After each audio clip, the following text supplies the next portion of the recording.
Imposter syndrome, or imposter phenomenon, is something that you've probably heard of. People are likely to experience it from the different challenges, pressures, and changes throughout their careers. So what does it mean? How do we recognise it? And more importantly, how can we overcome it?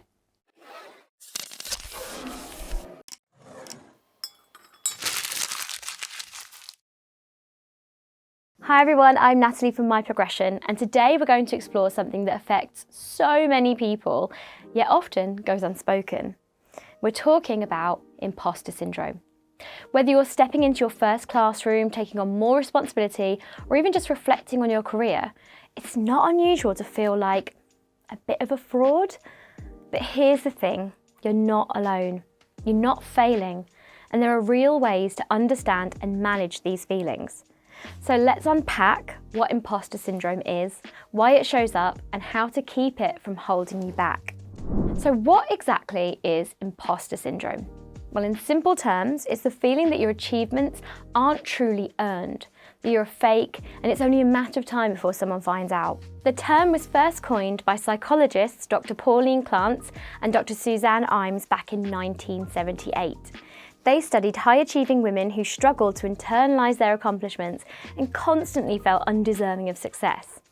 Whilst their work began with women, we now know that imposter syndrome can affect anyone and across all professions. It's that voice in your head that says, "I don't belong here.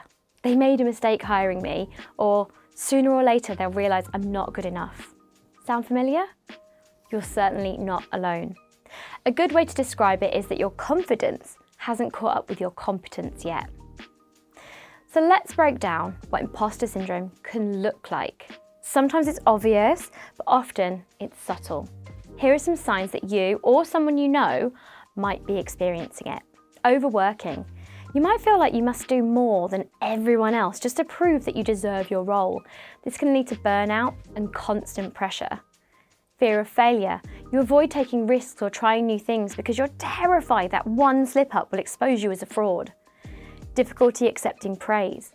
When someone compliments your teaching, planning, or class results, do you deflect it? Do you say, "Oh, it was nothing," or "I just got lucky"?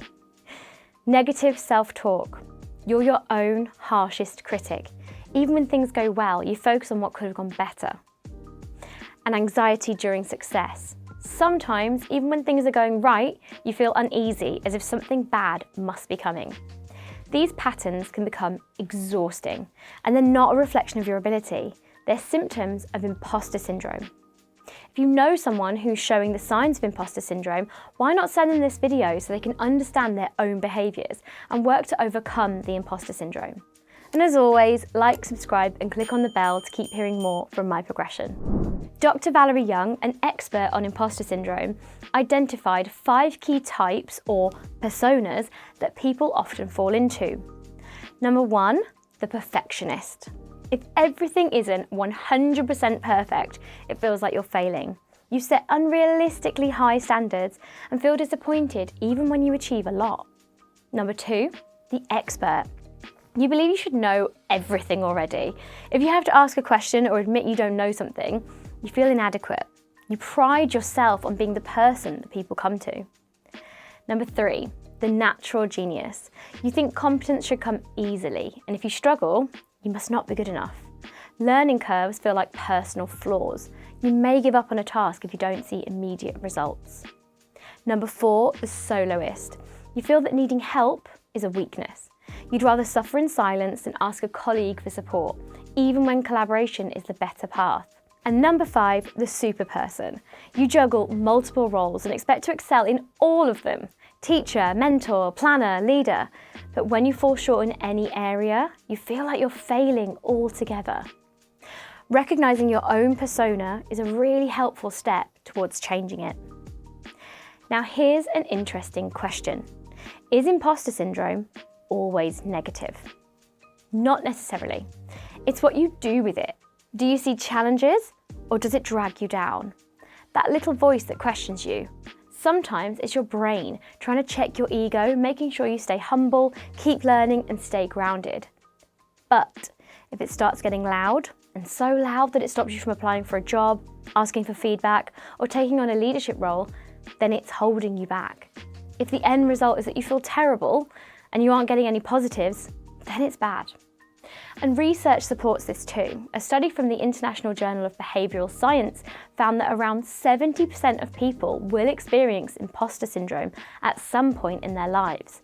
So if you feel this way, you're not broken, you're human. As teachers, we're constantly encouraging our pupils to develop a growth mindset, praising effort, resilience, and progress over perfection. But when we suffer from imposter syndrome ourselves, it can be difficult to model that mindset authentically. If we struggle to accept praise or internalise our own achievements, we risk reinforcing a fixed mindset in the classroom without even realising it. Pupils pick up on our tone, our language, our attitude towards success and failure. If we can't acknowledge our own hard work, how can we truly celebrate theirs? Imposter feelings can also cause us to downplay our capabilities, leading to hesitancy in trying new strategies or pursuing leadership opportunities, the very things we encourage in our students.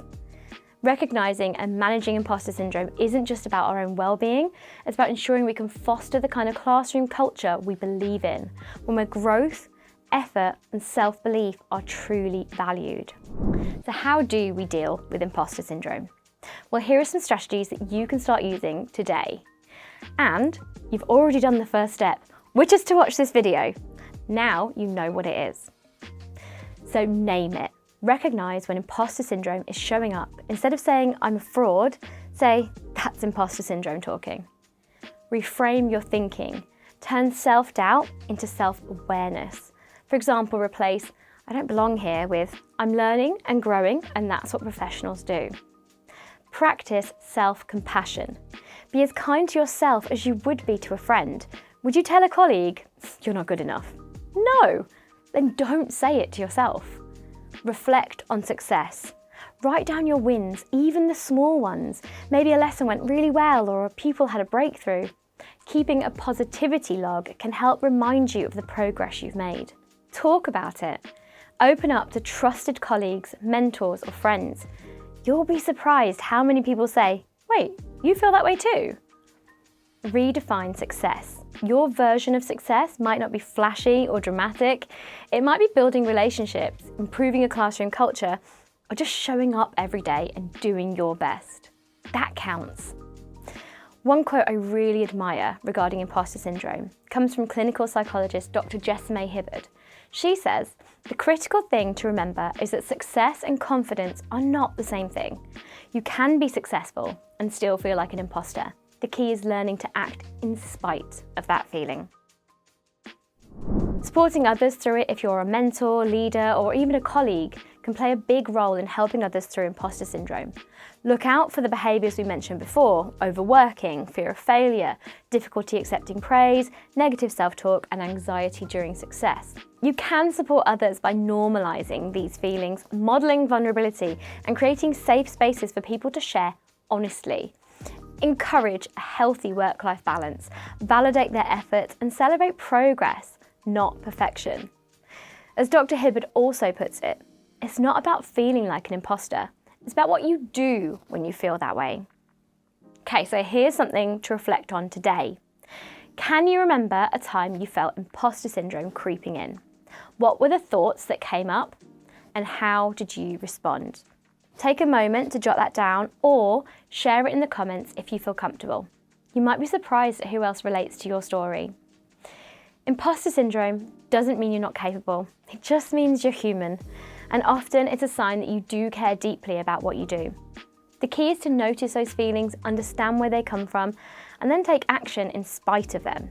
You're not alone in this. You're not a fraud. You're a professional who's still growing, just like the rest of us. I've been Natalie from My Progression, and as always, let's keep your career in motion.